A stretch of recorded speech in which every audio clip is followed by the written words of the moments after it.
Yeah, but just by putting it in perspective, just what we're up against, history's going to be made either way, so we would like to be on the right side of it. But it just comes from just the same sentiment, same phrase I was using the other day, just putting our best foot forward. Felt like Game 3, we had a good chance to close out that game to at least put us in a competitive spot. But we waited until Game 4 to ultimately play our best game. Took long enough, for all of us to get to the party together and to play for each other the way we did tonight. But it's definitely a possibility that we can replicate it, but we understand that we're going against the same great Boston team that's going to make it tough, and we're going into their home den, and we have another opportunity to extend the season. That's all we can ask for. So we handled our business tonight, but the job is still an uphill battle, and we understand that. I saw that you... Let's go in the middle.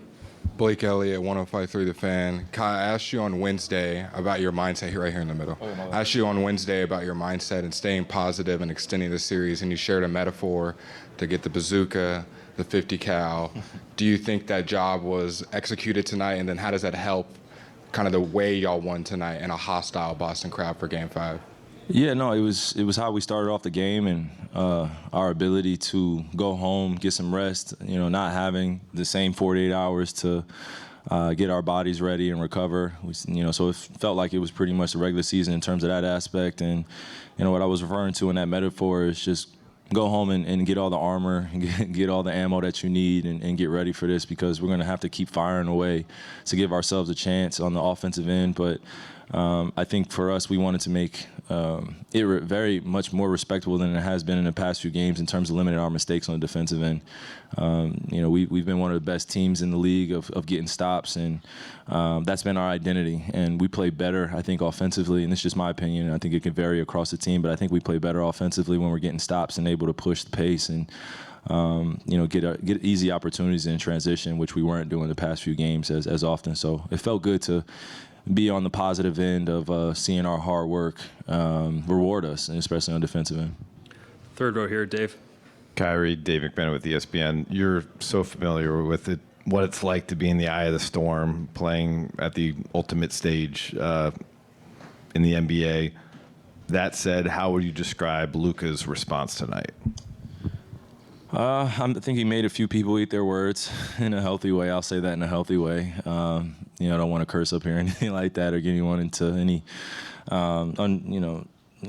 unnecessary beef, right, between us and as players and the media. But I think this is his first opportunity and first taste of what it's like to be on this stage and to not play up to your capabilities, or to be out there towards the end of the game where every mistake is magnified. I think that's probably what I'm really referring to, is when every mistake is magnified, there is going to be a response, and that's you guys' job to give us your criticism, and then we go home and deal with it in a healthy way, hopefully. But I think with Luka, just like I've been reiterating to the guys, just stay off of social media as best you can, man, and just enjoy the moment that we're in. And it's not just about making it this far, it's about figuring out the little nuances to get wins on this stage. That's what it's about for us as competitors, and that's where our focus should be. So he responded very well, and I expected it. I think a lot of people expected it too, that have seen Luka, have known Luka, but just didn't know how it was going to happen. And he made some things happen tonight that I was very proud of him, and he grew. And that's what we've been talking about too since the beginning of the series, is our growth and us trending in the right direction and figuring out how we get wins together as a group, with all those external factors still going on. How do you still lock in? How do you still focus in? How do you breathe through some of those mistakes? And I think he did a great job of that tonight. So hopefully we can still extend this series going into Game 5, but we know we still have to play our best, and we have to control what we control. Yeah. Fourth row, Ramona. Kyrie, Ramona Shelburne, ESPN.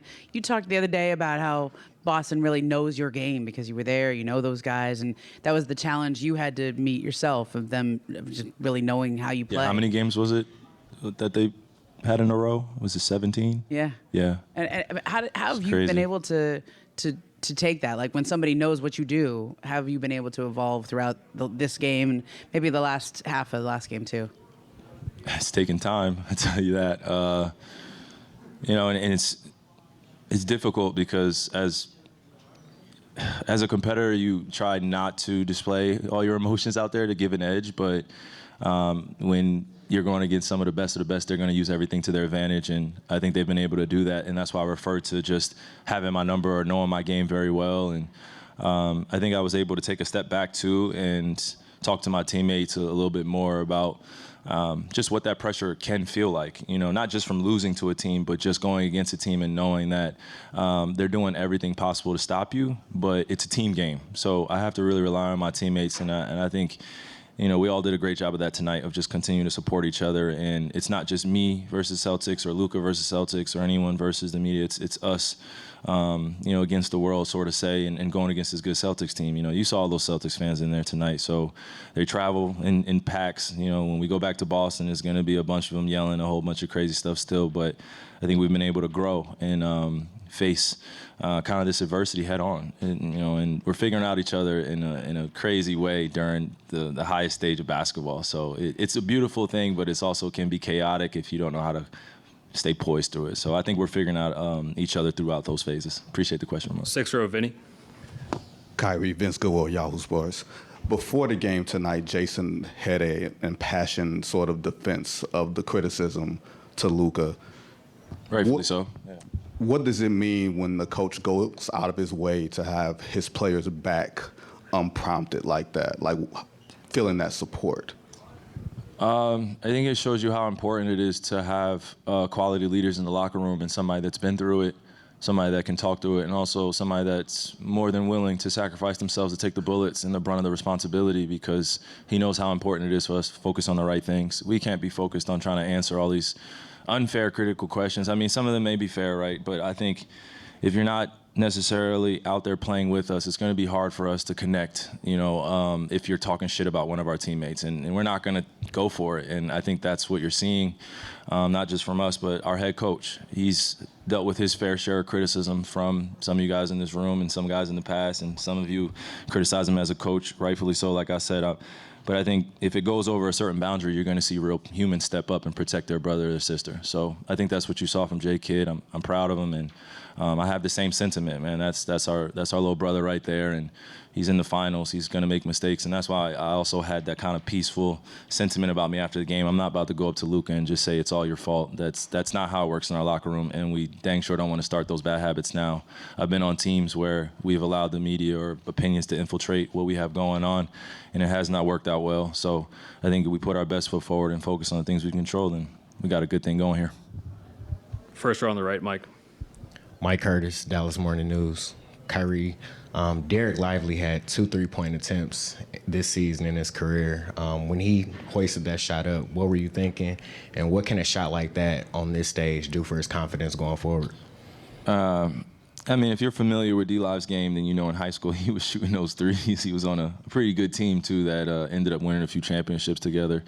But D-Live had an expanded game, sort of say, when he was in high school. It's crazy. I was watching highlights not too long ago, but when he shoots that, I have the utmost confidence. I think it surprised a lot of people in the arena because of the attempts and that he hasn't had yet. But for him to step up and shoot that shot, we needed it, and created a little bit more separation in the game. It eased everybody else out, and it eased everybody else's feelings that were out there with him. And when you have our one of our vocal leaders making a three like that, you best believe he's going to come to the bench and let everybody know he made that shot. So everybody was happy for him, and we knew it was a big shot. So, man, more credit to him. Want him to keep working on it. But I don't know if he shoots it again, but if he's open and shoots it, then we have the confidence in him. 1st row, Tim. Tim McMahon, ESPN. You talk about poise a lot. I know that's something you've worked with Luka on in terms of not letting frustration affect his focus. He vowed to stay out of it with the refs today. He did that. When he's locked in on the game and not the refs, what impact does that have on him? What impact does that have bleeding over the rest of you guys? Yeah, well, Tim, I think what we have to also account for is we're in a very physical game. So when you're getting beat up like that, out there every single play down, you're going to have something to say to the refs. And in Luka's case, his relationship with the refs is not always the healthiest during games. And, the referees are humans too, so we have to respect what they do. They're just a big part of this game too. It could sway either way. And I think what you're seeing is him just taking accountability as best he can at this point in his life. And, he's a young person still trying to figure it out. So I give him that grace. But also we got to give him a little tough love where, we let him know and reiterate that you got to stay off those guys a little bit. So I think it's just lessons being learned. And when he is locked in like that and he's not paying attention to the refs, he is, a huge, impactful player for us and a great leader for us. So we just want him to stay consistent on that and not be too hard on himself either if he's going to do that. If he gets a tech, so be it. No one's fratting the eye, but if we're trying to get back into the game and we need the refs, then there has to be a different perspective, a different approach you got to take. So sometimes a good conversation works for the refs. Sometimes